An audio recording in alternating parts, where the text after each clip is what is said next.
অবশেষে আইসিসি তার সিদ্ধান্ত জানিয়ে দিল যে বাংলাদেশ যদি খেলতে হয় তাহলে ইন্ডিয়ায় যেই খেলতে হবে। ইন্ডিয়া ছাড়া আর অন্য কোথাও তাদের কোনো অপশন নাই, তারা অন্য কোথাও খেলতে পারবে না। বিশ্বকাপ যদি খেলতেই হয় একান্তই, তাহলে ইন্ডিয়ায় যেয়ে খেলতে হবে। কিন্তু আমি বলি কি ভাই, যে আমরা যখন একবার সামনে আগাই তখন আর পিছনে ফেরার সময় নেই। আমরা সামনে যখন আগাইছি সামনে আগাইতে থাকবো, পিছনে আর ফিরবো না।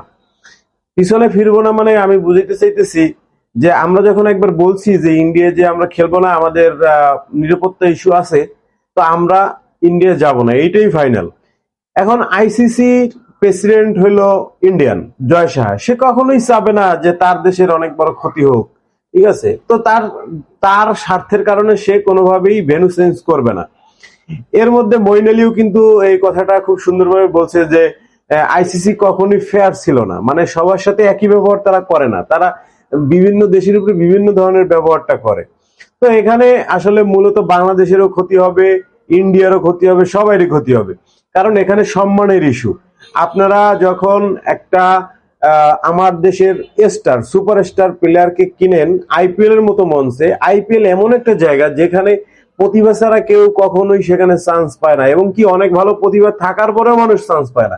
তো সেইখানে আপনি মুস্তাফিজকে কিনলেন, তারপরে সেখানে থেকে একটা ভালো দামে কিনলেন, 9 লাখ 9 কোটি 20 লাখ টাকা, সরি। এখন সেই প্লেয়ারটাকে আপনি আবার বের করে দিলেন। আবার বিসিসিআই কি বলতেছে যে আমরা তো জানি না, আমরা তো অনলাইন থেকে জানছি যে এরকম কলকাতা টিম ছেড়ে দিছে, ঠিক আছে? তাহলে এটা একটা নাটক না? তো আমাদের প্লেয়ারদেরকে নিয়ে আপনারা এরকম নাটক করবেন, আমাদের দলকে নিয়ে আপনারা এরকম নাটক করবেন, আর আমরা সেই দল আপনাদের ওইখানে খেলতে যাব? কেমন কি যে খেলতেই হবে, ঠিক আছে? আমরা এই বিশ্বকাপ খেললাম না, এমন না যে আমরা বিশ্বকাপ নিয়ে আসবো।